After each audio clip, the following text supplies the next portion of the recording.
Se nos anos 1960 o Falcão tinha caráter e honra inquestionáveis, essa perfeição não sobreviveu à década seguinte. Na verdade, não durou nem a metade. Se Stan Lee e seus sucessores tiveram o cuidado de não diminuir a força de um personagem negro e fizeram dele um igual a ponto de ter seu nome no título da revista. O problema é que nem todos os autores gostavam desse status de Sidney Poitier da Marvel, e era questão de tempo até um deles se manifestar a respeito e criar semitons capazes de ofuscar essa perfeição. Entra Steven Gerhardt, o autor que tinha o hábito de remexer os títulos por onde passava, criando situações polêmicas que faziam os personagens questionarem suas origens e motivações. E ele vinha fazendo isso no título há algum tempo, desde o surgimento da versão dos anos 1950 do personagem, um republicano treinado para odiar a quinta coluna e se manifestar violentamente contra tudo que considerasse diferente e anormal, até a saga do Império Secreto, onde uma importante figura do governo tira a própria vida após suas tramóias virem à tona. Essa saga foi responsável pelo primeiro abandono do manto de Capitão América. Quem acompanhou o título no ano seguinte, acompanhou as desventuras do nômade contra a nova sociedade da serpente liderada pela víbora, a Madame Hydra responsável pela sua suposta morte, que foi ressignificada após matar e assumir a alcunha do irmão do enguia, uma saga irregular cujos inimigos variavam entre criminosos blaxploitation e Atlantes. Para manter o Falcão no título até o momento em que ele realmente seria importante, foi criada uma subtrama sobre substitutos do capitão.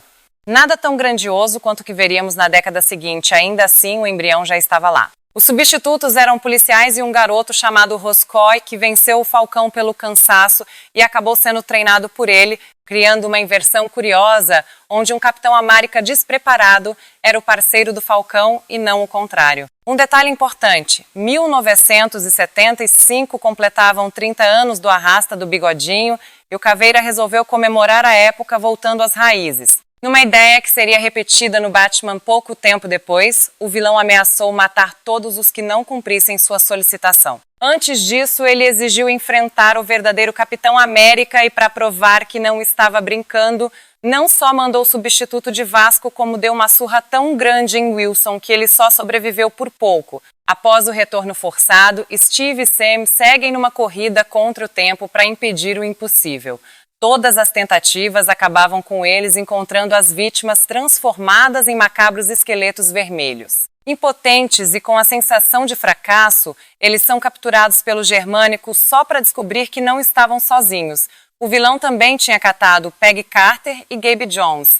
Para quem conhece a personagem do filme, a história é meio que a mesma. Só que o autor trouxe a personagem para os dias atuais e, diferente do Capitão, que se manteve com 25 anos, ela, que envelheceu normalmente, estava com 47 anos. Hoje em dia, a diferença de idade não seria um problema para reatar o romance, mas estamos falando dos anos 70. Outro complicador era o envolvimento do Bandeiroso com sua irmã mais nova, Sharon, que havia assumido sua alcunha de Agente 13. A ideia de Englehart era criar outro personagem que, além de aprender a conviver num mundo que não era seu, ainda tinha a complicação do etarismo. Para dar um tempero maior na brincadeira, ela e Gabe estavam desenvolvendo um romance interracial, algo que um nacionalsocialista jamais aceitaria. O Capitão e o Caveira têm um embate filosófico, depois eles lutam até a revigorante reviravolta. O Falcão foi uma criação do Caveira, que pegou um bandido ralé e o transformou no que considerava um negro de alma branca. Se isso parecer extremamente errado, lembre-se de quem estamos falando. Então, supostamente o Capitão passou os últimos 5 anos ao lado de Snap Wilson, uma mistura de golpista e cafetão que comprou um falcão para aplicar golpes e foi parar na Ilha dos Exilados, onde o Caveira acreditou que ele seria a massa perfeita para o bolo surpresa que planejava dar para o Capitão. Para provar que estava falando sério, mandou a Secla hipnotizada enfrentar o Bandeiroso, iniciando uma desvantajosa batalha de vida e morte. Afinal, o Bandeiroso estava se contendo, mas o Falcão não. No fim, o bem venceu o mal, espantou o temporal, azul e amarelo. Tudo ficou muito belo para todo mundo, menos para o Falcão, que colapsou após perder o réu primário e levou um bom tempo para voltar ao normal. Quando finalmente despertou, a personalidade que veio à tona foi a do Snap, que reassumiu o corpo após um sono arrastado. Foram longos 6 anos. Como o roteirista brigou com a editora e foi escrever o Batman para concorrente em poucas edições, O título passaria a ser escrito por Jack Kirby, que não só usaria o personagem como fecharia em seu próprio universo, sem intromissão editorial. Coube a Tony e Isabella, o escritor tapa-buraco, dar um jeito de varrer a sujeira para debaixo do tapete e devolver o Falcão à sua zona de conforto ou mais próximo disso. O assunto só voltou a ser citado na década seguinte, quando John Mark DeMatteis, então roteirista do título, tirou as edições 270 e 6 a 278, dezembro de 1980 e 2 a fevereiro de 1983, para fazer uma história backup em 3 partes sobre o espinhoso assunto.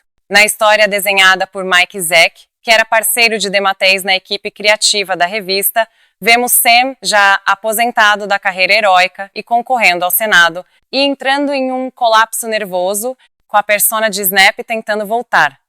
E aí surge um reverendo Garcia trazendo Sam de volta à realidade do presente. Soubemos que o pai de Sam era um pastor, mas que tanto ele quanto a mãe de Sam foram mortos pela violência do bairro. Sam ficou revoltado com o mundo. E mesmo com a criação religiosa que teve, criou uma persona revoltada, Snap.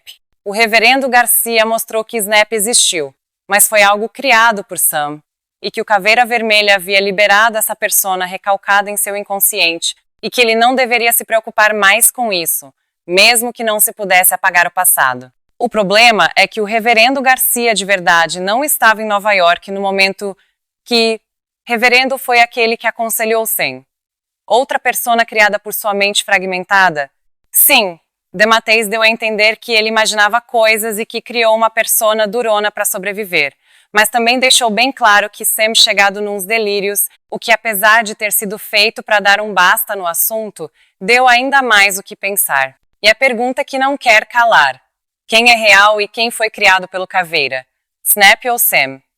Se um dos dois foi criado pela esquizofrenia do personagem ou pelo cubo cósmico, não dá para ter certeza. Ainda que a ordem tenha sido varrer para debaixo do tapete, vira e mexe alguém lembrava e trazia esse alter do Falcão de volta.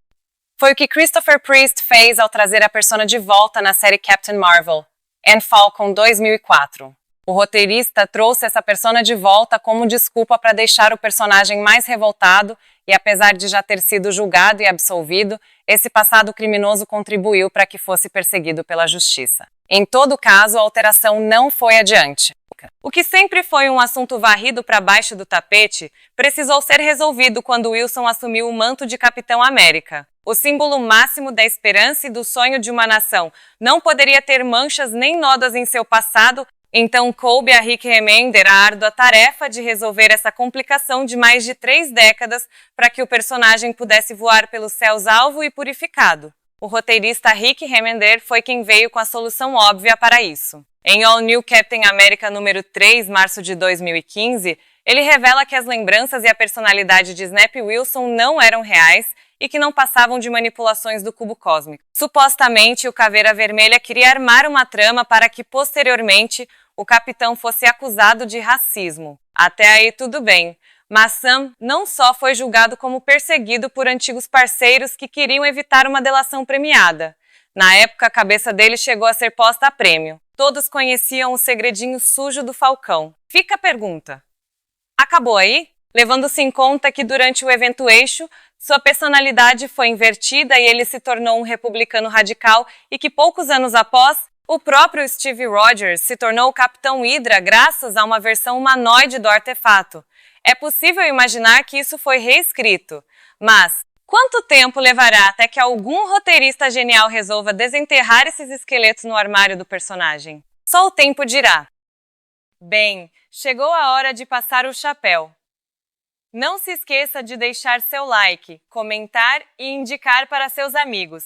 E se odiou, indique para os inimigos só de sacanagem. Até a próxima, se não for antes.